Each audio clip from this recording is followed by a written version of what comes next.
राधे राधे, जय श्री कृष्णा। कैसे हैं आप सब दोस्तों? आशा करती हूँ आप सब स्वस्थ होंगे, मस्त होंगे और मैं भी बढ़िया हूँ। स्वागत है आपके अपने चैनल कृष्णा सखी मलिका में। तो दोस्तों, नवरात्रि चल रही है और किस दिन हमने नवरात्रि की पूजा की थी वो भी मैंने आपको बताया था, जो प्रथम नवरात्रि थी।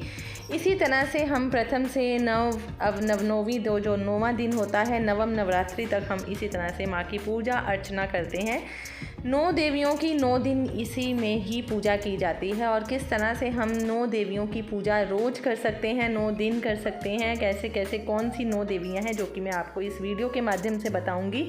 और किस तरह से उनको हम खुश कर सकते हैं, माँ को, 9 देवियों को, उनकी पूजा अर्चना और नियम का पालन करके। हिंदू धर्म में नवरात्रि के दौरान दोस्तों साधना और उपासना करने के लिए सर्वश्रेष्ठ बताया गया है। नवरात्रि को मेन यही बताया जाता है कि इन 9 दिनों में आप माँ से साधना और उपासना करके उनसे शक्तियाँ ले सकते हैं। ऐसी मान्यता की है कि सामान्य दिनों में किसी भी साधना में सिद्धि हासिल करने के लिए कम से कम 40 दिनों की आवश्यकता होती है, लेकिन नवरात्रि में 9 दिनों के ही अनुष्ठान में सफलता हासिल करने के लिए पर्याप्त होते हैं ये 9 दिन।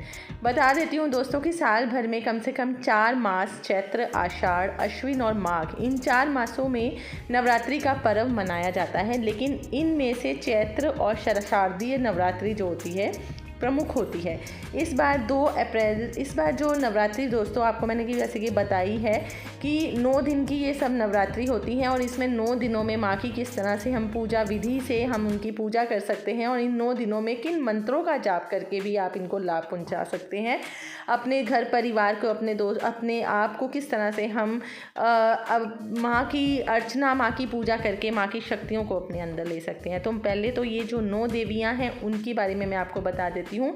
तो प्रथम जो उनसी नवरात्रि में आती है, प्रथम देवी जो होती है वो शैलपुत्री होती है। शैलपुत्री माँ इस दुर्गा का प्रथम स्वरूप है और शक्ति की प्रथम उत्पत्ति भी शैलपुत्री के रूप में ही हुई थी। नवरात्रि के पहले दिन इनकी ही पूजा करनी चाहिए दोस्तों।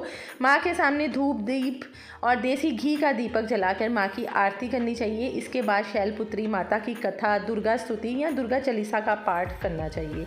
इस दिन माँ को गाय के घी का बनी कोई भी सफ़ेद चीज़ का भोग आप लगा सकते हैं। इसके बाद शाम को माँ की आरती करें, उनका ध्यान करें और जो मंत्र आपने माँ शैलपुत्री जी के लिए बोलना है वो है मंत्र ओम शैलपुत्रये नमः।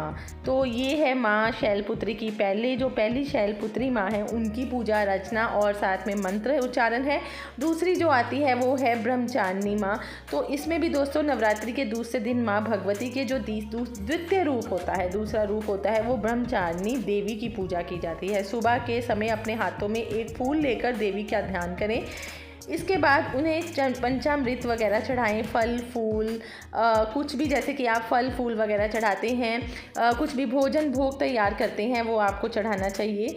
और उसके बाद दोस्तों आपको सुबह पूजा के समय अपने हाथों में माँ को देखना चाहिए, माँ का ध्यान करना चाहिए, पंचामृत से स्नान करवाना चाहिए, फिर फूल, कुमकुम, सिंदूर वगैरह अर्पित करना चाहिए। और साथ में देवी को सफ़ेद और सुगंधित फूल बहुत प्रिय हैं। इसके अलावा आप कमल का फूल भी माँ को दे सकते हैं। और जो इनका मंत्र वो है ओम ब्रह्मचारिणी नमः। तो तीसरी जो है वो है चंद्रघंटा माँ। नवरात्रि के तीसरे दिन माँ चंद्रघंटा के रूप में पूजा की जाती है। सबसे पहले देवी के गंगा जल से स्नान करवाया जाता है। इसके बाद धूप, दीप, रोली, फूल, फल अर्पित करें और इसके बाद माँ का ध्यान करें।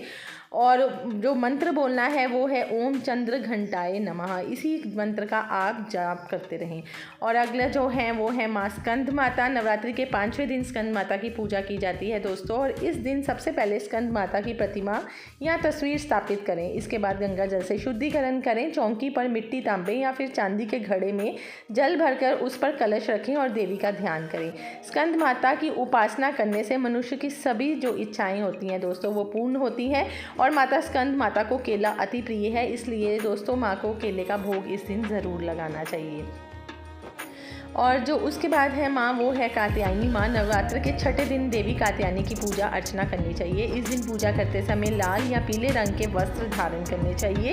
इसके बाद कात्यायनी देवी की प्रतिमा स्थापित करें और फिर गंगा जल से उनकी शुद्धि करें। इसके बाद माँ के सामने घी का दीपक जलाना चाहिए। पुष्प और कच्ची हल्दी की गांठ भी चढ़ानी चाहिए। इस दिन रोज की तरह सबसे पहले कलश की पूजा करें, माता कुष्मांडा को नमन करें। इसके बाद माँ को जल और पुष्प अर्पित करें। और बता दें इस दिन पूजा में बैठने के लिए हरे रंग के आसा का इस्तेमाल करना चाहिए।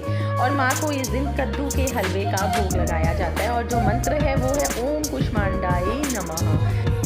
दोस्तों, अगली देवी कात्यायनी माँ है। नवरात्र के छठे दिन देवी कात्यायनी की पूजा अर्चना करनी चाहिए। इस दिन पूजा करते समय लाल या पीले रंग के वस्त्र धारण करें। इसके बाद कात्यायनी देवी की प्रतिमा स्थापित करें और फिर गंगा जल से उनकी शुद्धि करनी चाहिए। इसके बाद माँ के सामने घी का दीपक जलाएं, पुष्प चढ़ाएं और माँ को पीले रंग के फूलों के साथ कच्ची हल्दी की गांठ भी चढ़ाएं। और माँ का जो मंत्र है वो है ओम स्कंद मात्राय नमः।